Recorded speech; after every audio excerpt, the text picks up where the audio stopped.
Hi friends, welcome to up and down Tamil. இன்றைக்கி நம்ம சேனலில் என்ன பார்க்க போகிறோம்னு பார்த்தீங்கன்னா, எழுத்துக்களை வரிசைப்படுத்தி சொல் உருவாக்குக, அதுதான் பார்க்க போகிறோம் நண்பர்களே. அதாவது எழுத்துக்கள் மாறி மாறி இருக்கும். அந்த எழுத்துக்களெல்லாம் வரிசைப்படுத்தினீங்க அப்படின்னா அது ஒரு சொல், அழகான ஒரு சொல் கிடைக்கும். அந்த சொற்களை கண்டுபிடிச்சு நீங்கள் விடைகளை கமெண்ட் பாக்ஸில் எழுதிப்பீங்க. அதற்கு முன்பாக மறக்காம நம்ம channel up and down Tamil சேனலை சப்ஸ்கிரைப் பண்ணிக்கோங்க. சப்ஸ்கிரைப் பண்ணி கிளிக் பண்ணுங்கள். பக்கத்தில் பெல் சிம்பிள் வரும், அதையும் கிளிக் பண்ணிங்கன்னா ஆல் அப்படிங்கிற ஆப்ஷன் இருக்கும். அந்த ஆல் அப்படிங்கிற ஆப்ஷனையும் கிளிக் பண்ணிங்க. நம்ம மேக் பண்ணக்கூடிய வீடியோஸ் உங்களுக்கு நோட்டிஃபிகேஷன்ஸ் வரும். மறக்காமல் நம்ம வீடியோக்கு ஒரு லைக் பண்ணுங்கள், ஷேர் பண்ணுங்கள்.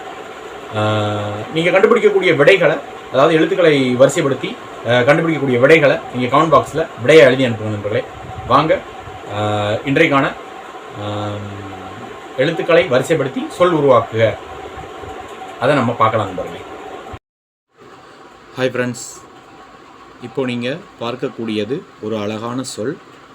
இந்த சொல்லை பயன்படுத்தி இந்த சொல்லை கலைந்திருக்கு, அதாவது அதை அழகாக வரிசைப்படுத்தினீங்கன்னா ஒரு அழகான சொல் கிடைக்கும். அந்த சொல் தான் நீங்கள் கண்டுபிடிக்க வேண்டியது விடையாக வரக்கூடிய சொல். கண்டுபிடிச்சு விடைகளை கமெண்ட் பாக்ஸில் அனுப்புங்க நண்பர்களே. அடுத்து ஒரு அழகான சொல் இங்கே எழுத்துக்கள் மாறி இருக்குது. அந்த எழுத்துக்களை வரிசைப்படுத்தி அந்த அழகான சொல்லை நீங்கள் கண்டுபிடிச்சி அனுப்புங்க. இந்த சொல் பார்த்திங்கன்னா, நம்ம காய்கறிகள்லாம் இருக்கு இல்லையா, அந்த காய்கறிகளில் வரக்கூடிய ஒன்று அப்படின்னு கூட நாம் சொல்லலாம் நண்பர்களே. இதுவும் ஒரு அழகான சொல், கண்டுபிடிச்சிருப்பீங்கன்னு நினைக்கிறேன். அடுத்த சொல், எழுத்துக்கள் மாறி இருக்குது. இந்த எழுத்துக்களை ஒழுங்குபடுத்தி வரிசைப்படுத்தினீங்கன்னா ஒரு அழகான சொல் கிடைக்கும். அந்த சொல் தான் இன்று விடையாக அமையக்கூடியது. இது ஒரு அரிசி வகை. அடுத்த சொல்லுக்கான எழுத்துக்கள் இங்கே கலைந்து உங்களுக்கு கொடுக்கப்பட்டிருக்கு. இந்த எழுத்துக்களை ஒழுங்குபடுத்தி வரிசைப்படுத்தினீங்கன்னா ஒரு அழகான சொல் கிடைக்கும். அந்த சொல் தான் இன்று நீங்கள் விடையாக கண்டுபிடிக்க வேண்டிய சொல். இந்த சொல் பார்த்திங்கன்னா, அதற்கான ஒரு குறிப்பு, இது பார்த்திங்கன்னா எண்ணெய் வகைகளில் ஒரு எண்ணெய், அதாவது எண்ணெய் வகைகளில் ஒன்று அப்படின்னு கூட சொல்லலாம் நண்பர்களே.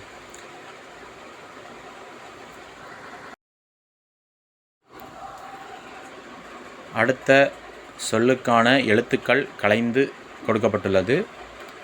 இந்த எழுத்துக்களை வரைமுறைப்படுத்தி சரியாக வரிசைப்படுத்தினீங்கன்னா ஒரு அழகான சொல் கிடைக்கும். அந்த சொல்லை கண்டுபிடிங்க. இதற்கான ஒரு சிறிய குறிப்பு, பயறு வகைகள்லாம் இருக்கு இல்லையா, அந்த பயறு வகைகளில் இதுவும் ஒன்று. அடுத்த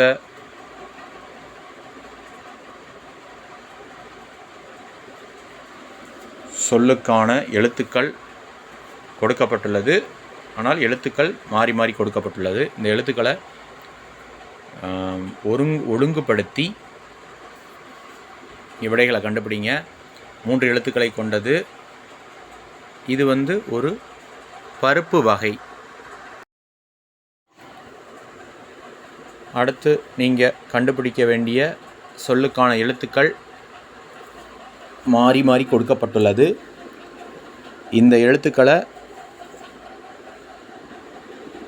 வரிசைப்படுத்தினீங்கன்னா அழகான ஒரு சொல் கிடைக்கும். ரொம்ப எளிமையான ஒரு 3 எழுத்துக்களை கொண்ட சொல் தான் அது. இது ஒரு மாவு வகை, மாவின் வகைகளில் ஒன்று. அடுத்து இங்கே கொடுக்கப்பட்டுள்ள எழுத்துக்கள் மொத்தம் 5. இந்த 5 எழுத்துக்களை கலைந்துள்ள 5 எழுத்துக்களை வரிசைப்படுத்தி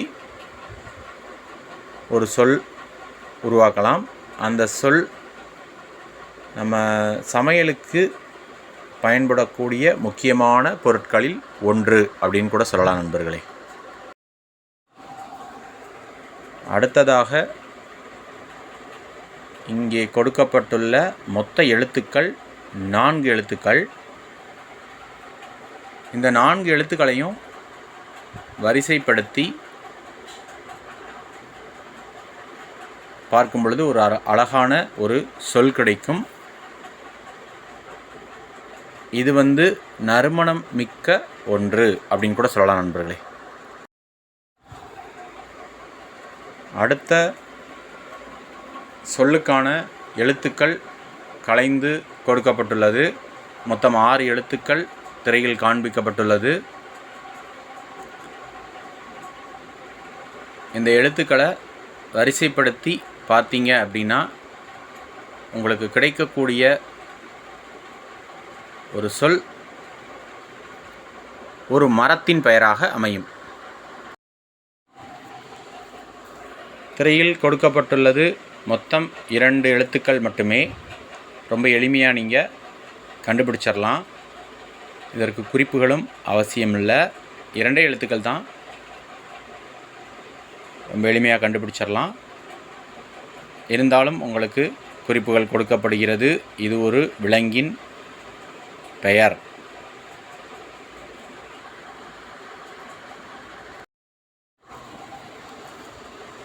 அடுத்ததாக 3 எழுத்துக்களை கொண்ட ஒரு சொல். ஆனால் எழுத்துக்கள் மாறி மாறி உள்ளது.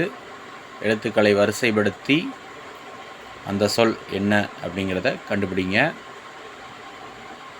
இந்த சொல்லுக்கான ஒரு சிறிய குறிப்பு என்னன்னு பார்த்தீங்கன்னா, இது ஒரு பறவையின் பெயர். அடுத்த சொல்லுக்கான கலைந்துள்ள எழுத்துக்கள் நீங்கள் பார்க்குற 2 எழுத்துக்கள் தான். ரொம்ப எளிமையான ஒரு விடை தான், நீங்கள் கண்டுபிடிச்சிடலாம். அதாவது மொத்தம் 2 எழுத்துக்கள்.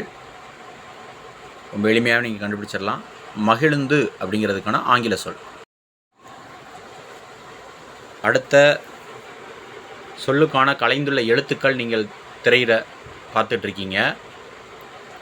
இந்த 2 எழுத்துக்கள் நீங்கள் வரிசைப்படுத்தினீங்க அப்படின்னா ரொம்ப எளிமையாக வரிசைப்படுத்திடலாம். ஏன்னா 2 எழுத்துக்கள் மட்டுமே உள்ளன. ஒரு சொல் கிடைக்கும். வரிசைப்படுத்தும் பொழுது ஒரு அழகான ஒரு சொல் கிடைக்கும். அந்த சொல் நீர்வாழ் உயிரின வகைகளில் ஒன்று. அடுத்த சொல்லுக்கான எழுத்துக்கள் திரையில் கலைந்து கொடுக்கப்பட்டுள்ளன. இந்த எழுத்துக்களை வரிசைப்படுத்தினீங்க அப்படின்னா வரிசைப்படுத்தும் பொழுது உங்களுக்கு அழகான ஒரு சொல் கிடைக்கும். அந்த சொல் அதிகமான கார்ப்பு சுவை உடைய ஒரு சொல். அடுத்த சொல்லுக்கான எழுத்துக்கள் கலைந்து இங்கே கொடுக்கப்பட்டுள்ளது. அதிகமான எழுத்துக்களை கொண்ட ஒரு சொல் தான் அது. ஆனால் நீங்கள் ரொம்ப எளிமையாகவே கண்டுபிடிச்சிடலாம்.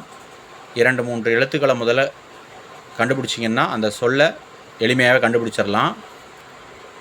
இது இந்த சொல் ஒரு கிழங்கு. அடுத்த சொல்லுக்கான எழுத்துக்கள் மாறி கொடுக்கப்பட்டுள்ளது. எழுத்துக்களை வரிசைப்படுத்தினீங்க அப்படின்னா அழகான ஒரு சொல் கிடைக்கும். அந்த சொல் பார்த்திங்கன்னா கீரை வகைகளில் ஒன்று.